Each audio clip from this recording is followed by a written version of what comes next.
Всем привет, друзья! Меня зовут Петр, и я представляю компанию «Добрый огонь».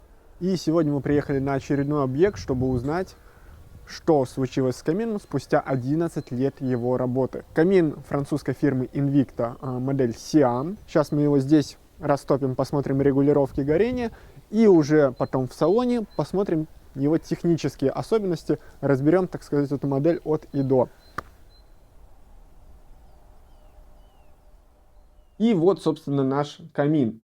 Сразу стоит сказать, что находится он здесь добрых 11 лет, что немало, и мы можем видеть, что несмотря на столь длительный срок, он очень даже неплохо сохранился.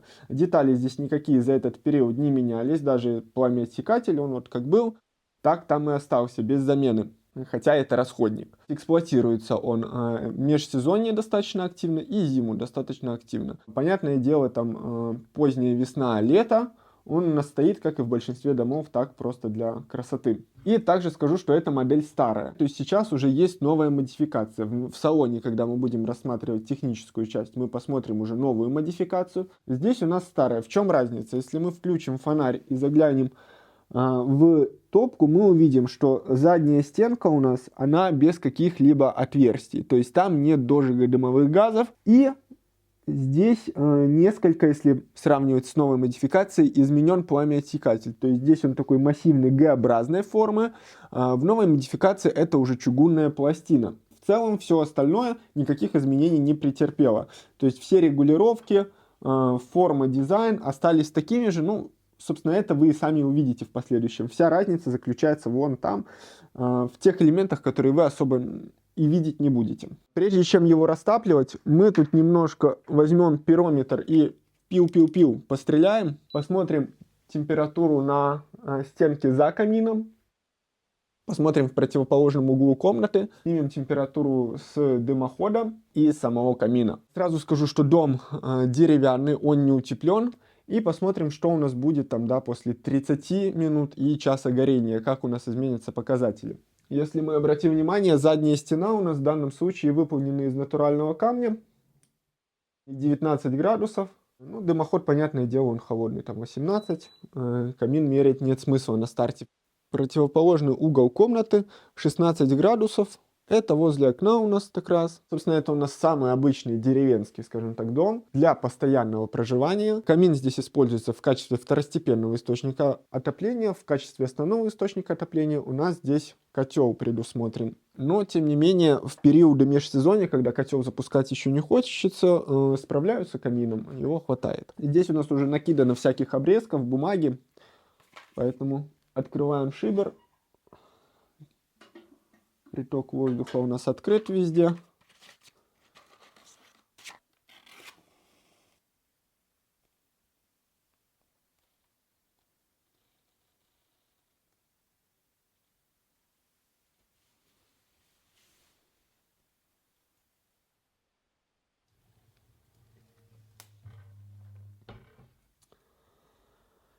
Так, ну что, камин у нас разгорается. Пока нам остается только ждать. Времени сейчас 11 часов. На улице сейчас осень, октябрь месяц, 5 градусов тепла. Идет дождь, морось постоянная. Из дома вылазить никуда не хочется. Хочется вот так вот сидеть у огня, в теплых носках, пить чай и смотреть, как горят поленья.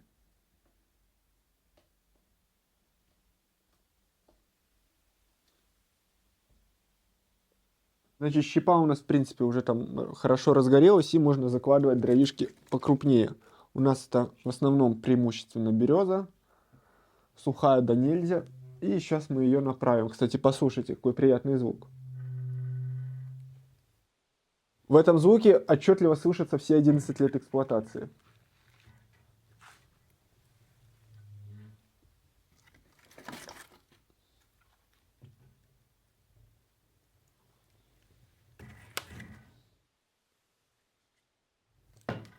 Вот так вот. 3 полежка и, в принципе, хватит.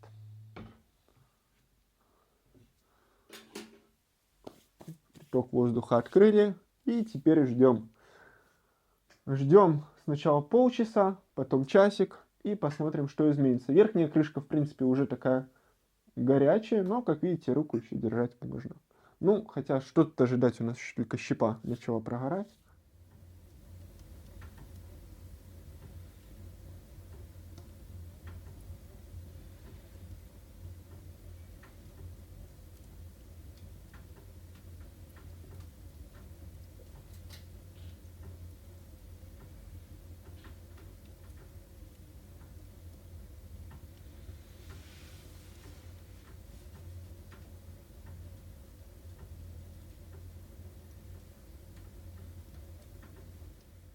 Так, ну что, друзья, пока я там попил чай, походил, прошло аж не 30-35 минут, я думаю, сейчас можно уже поснимать и дымоход, и камин, и стены, посмотреть, что у нас изменилось за 35 минут после начала горения. По объему у нас сейчас вот в процессе прогорает еще одна закладка, то есть там 3-4 полена еще горят. Вот, значит, первое снимем с верхней крышки камина, и здесь у нас 180, ну, 180 градусов возьмем. Вот. В зависимости от расположения луча немножко температура скачет, но в целом. На трубе, скажем так, на первом полуметре у нас 150, грубо говоря, градусов.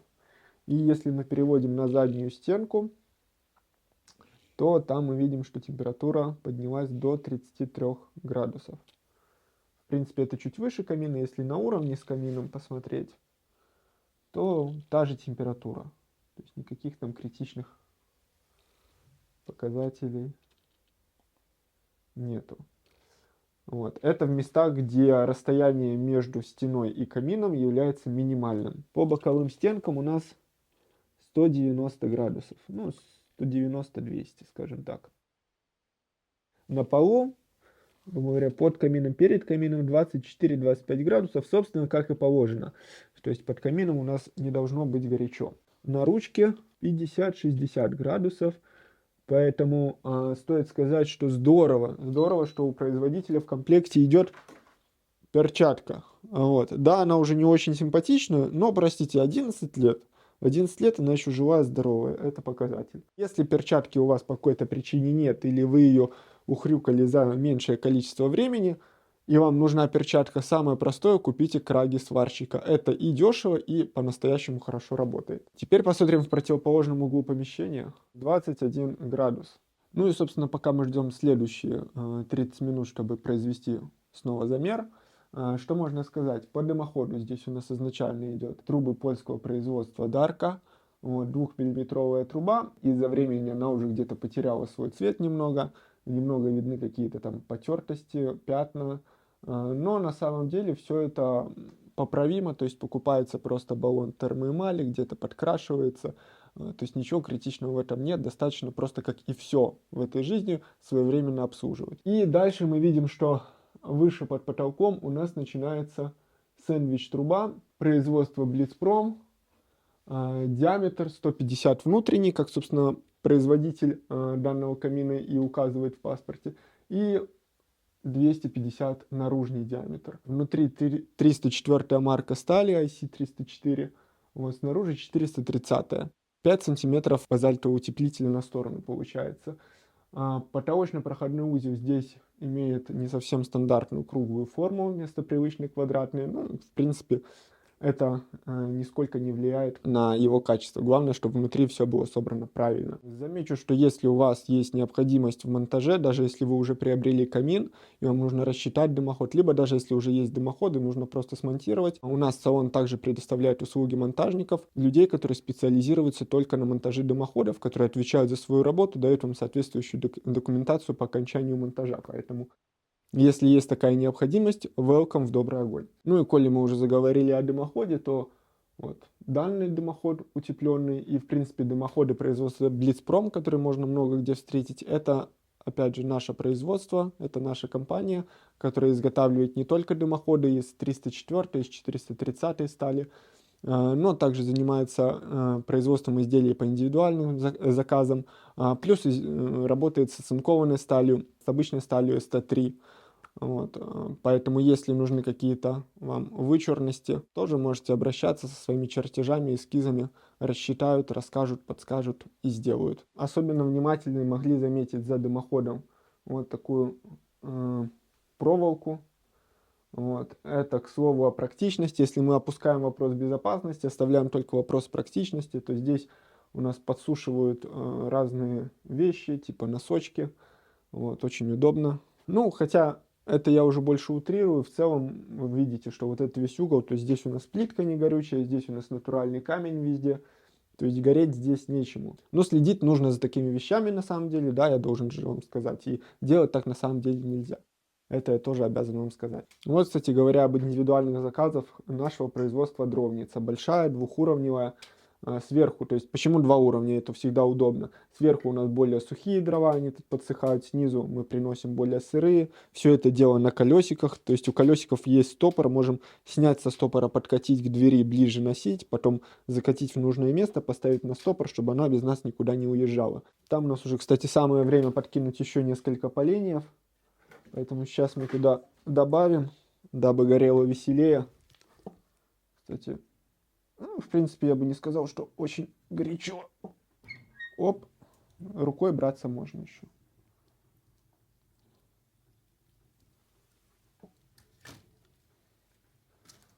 Всего пару штучек туда и хорош. Минутка технической информации. Диаметр дымохода здесь 150 миллиметров, мощность 12 киловатт, то есть 120 квадратов он может отопить. Но мы должны понимать, что дом у нас имеет теплопотери, поэтому нужно это всегда учитывать. По размеру стекла, так, кому это важно, если у нас 49 на 35 сантиметров, по длине дров, ну вот у меня полежка, 44 сантиметра. Вот, то есть 45 сантиметров туда можно, в принципе, спокойно ложить. Это удобно, это стандартный размер. Даже где-то у кого-то чуть больше стандартного, потому что обычно я замечаю дрова в районе 35-40 сантиметров у людей. То есть топка здесь вместительная, это удобно. Что касается закладок, если его заложить по полной, ну, естественно, не так, чтобы вы потом открыли дверь, у вас это все высыпалось благополучно, вот, с умом. Перекрыть притоки воздуха, если у вас еще есть шибер, то, в принципе, часов 5 он на одной закладке у вас проработает. Что касается регулировок, я думаю, тоже можно сейчас посмотреть, как они, насколько работают, не работают. Регулировки у нас 3 в данном случае, то есть 2 регулировки нам дарит производитель. Это нижнюю, приток под колосник, и верхнюю, которая у нас расположена, оп, вон там. Я в магазине покажу, будет удобнее. У нас там все активно сейчас горит. У нас все открыто полностью, шибер, верхний приток воздуха, нижний. Начнем с того, что перекроем нижний приток воздуха. Так, вот так. Так. Здесь, конечно, чтобы открыть, закрыть верхний или регулировать, надо открывать дверцу. Мы вот так чуть-чуть приоткроем и тоже на минимум. Сейчас посмотрим, что у нас. Так. И вот здесь мы чуть-чуть его тоже прикроем. Так, здесь у нас полностью. Снизу закрыто, сверху у нас полностью закрыто. Ну и шибер у нас почти закрыт, немножко он все-таки там приоткрыт.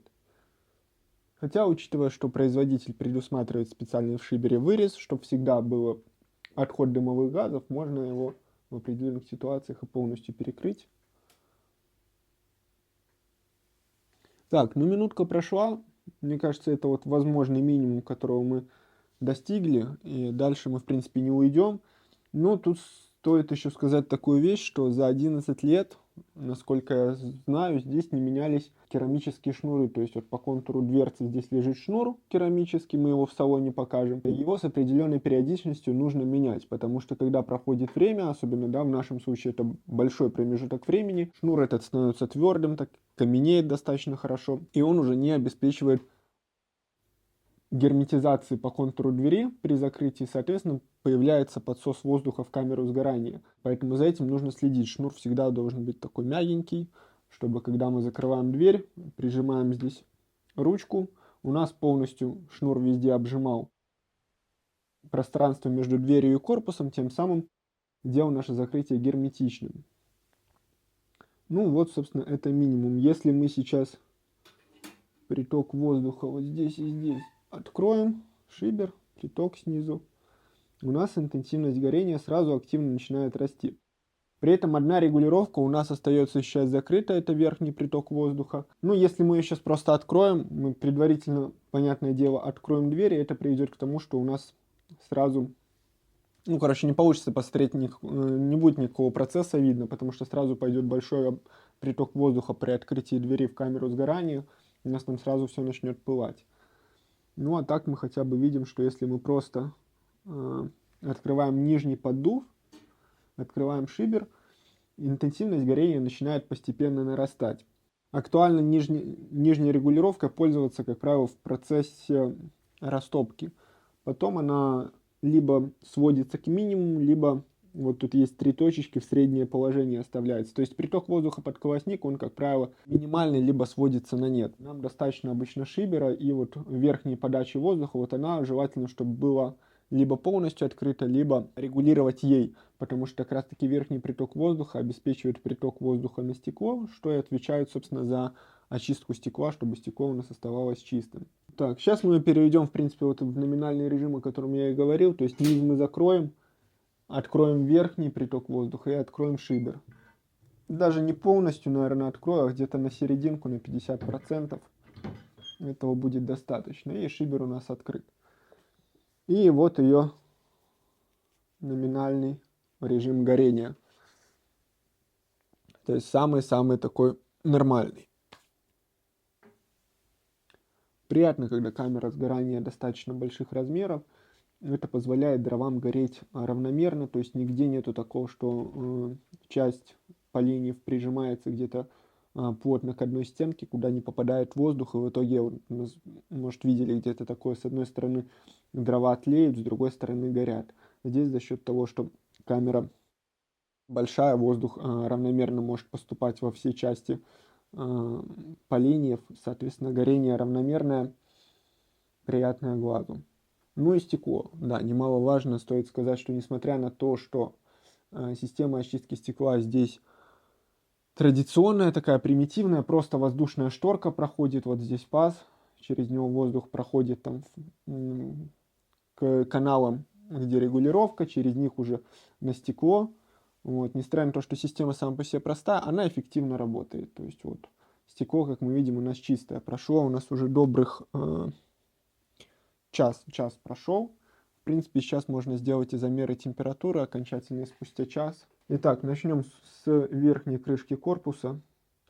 На ней у нас 190-200 градусов. 200. На первых полуметрах трубы у нас 165 градусов. Если мы поднимемся выше к потолку, что тоже немаловажно, здесь мы увидим, что температура 130 градусов. На наружном кожухе сэндвича температура сразу здесь очень сильно падает. Дотронемся рукой, чувствуется, что он, да, такой горячий. Именно поэтому у нас делается потолочный проходной узел. И чтобы, если у нас сажа в дымоходе загорится, тоже все всегда было безопасно. Потому что, в принципе, потолочный проходной узел — это такой самый пожароопасный участок. Вот. Но видим, что сэндвич достаточно хорошо гасит температуру. В месте, где у нас минимальное расстояние между стеной и камином, у нас 43 градуса спустя час. Вот. При этом стоит отметить, что этот час у нас камин, как правило, работал в максимальном режиме, а не в номинальном. То есть стена такая, что можно ее спокойно трогать. Конечно, если он будет работать часов 5-6, камень этот наберет свою температуру. Ну и это к лучшему. Он будет набирать тепло, потом какое-то время еще сможет его отдавать. Это, конечно же, хорошо. Что у нас в противоположной части комнаты? 22 градусов. Нужно учитывать, что у нас тут открыты двери, тепло расходится по остальным комнатам, то есть мы не сидели, задраив все двери. У нас там открыта еще форточка, тут небольшой сквознячок гуляет. Но, в принципе, вот особенно вот в этой области, где у нас лежит плитка, здесь очень даже тепло. То есть мне даже жарковато в водолазке. И температура комфортная, если тут существовать на диванчике с книжечкой. Очень даже хорошо. Значит, здесь мы уже дрова спалили, температуру померили, регулировки посмотрели, на огонь полюбовались, чай допили. Теперь, собственно, едем в салон, ковырять его, уже смотреть, что у нас там внутри и как это работает. И чем вообще на самом деле отличается старая модификация от новой. Поэтому едем. Итак, сейчас посмотрим на Сиам с точки зрения технических особенностей. Здесь у нас уже чисто, еще не дождался своих хозяев, и поэтому можно заглянуть и посмотреть все более детально. Что у нас тут, собственно, есть? Эта модель уже более нового образца, и поэтому она слегка модифицирована. Ну, наверное, не слегка, а полноценно модифицировано. Здесь уже включен дожиг дымовых газов. То есть у нас видно, что по задней стенке располагается ряд отверстий, который и отвечает за дожиг. Приток воздуха к этим отверстиям осуществляется через вот эти отверстия два. И я думаю, справедливости ради нужно будет скрутить эту пластину, тем более, что делается это всего двумя... все понятно, сейчас сделаем, тут даже не надо шестигранник. Вообще шестигранником это делается, выкручивается 2-3 винта. Но здесь, по-моему, уже до нас кто-то помог, выкрутил. Сейчас снимем пламя-отсекатель. Ох, хорошо он там сидел, достали, вот он. Большая у него площадь, стоит сказать. Тяжелый такой.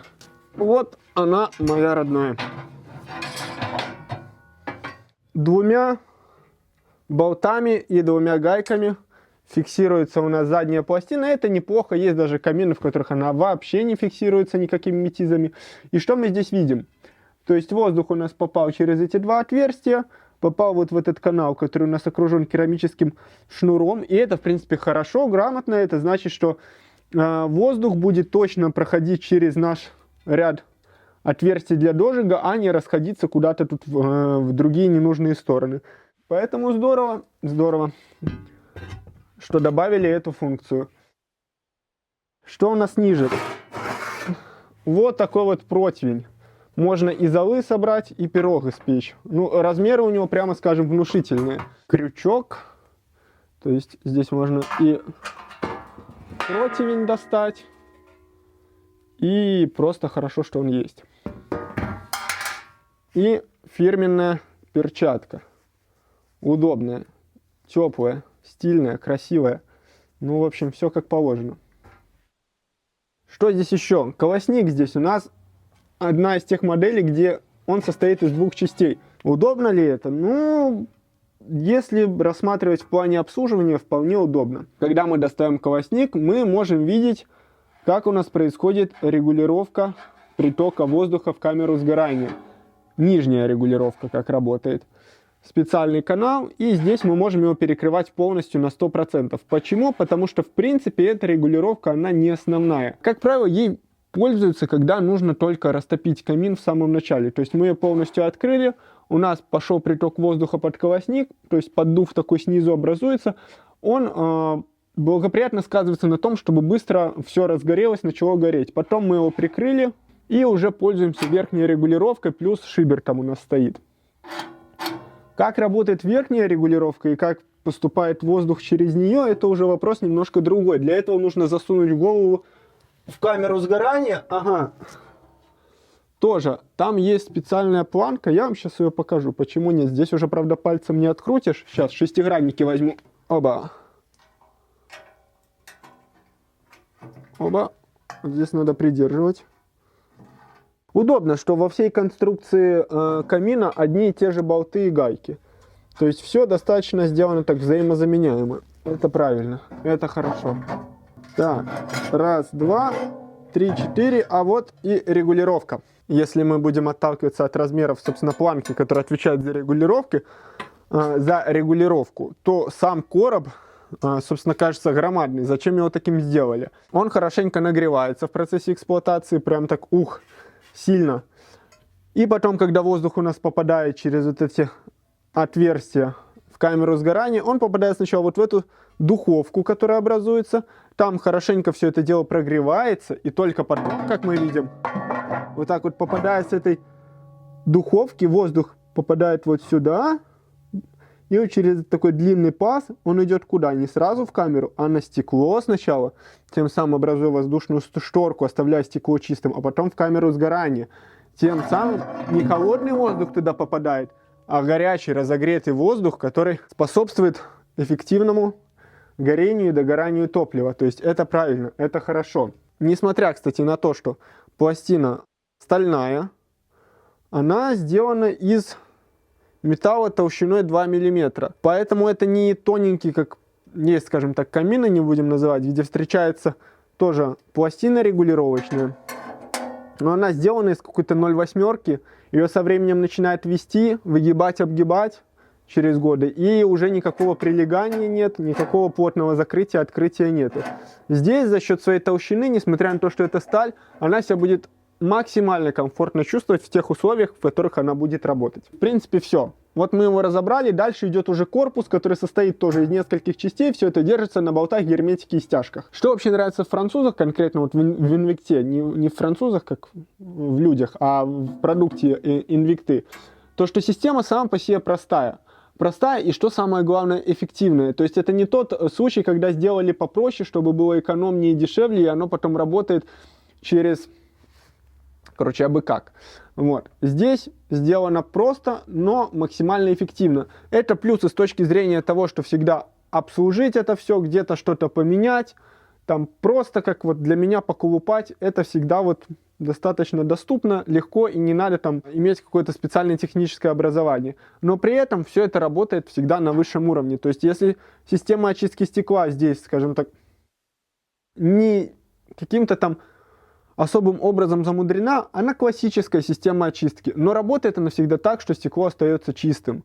Вот. Если здесь дождик дымовых газов включен, то мы уже можем в процессе эксплуатации видеть, что он действительно работает.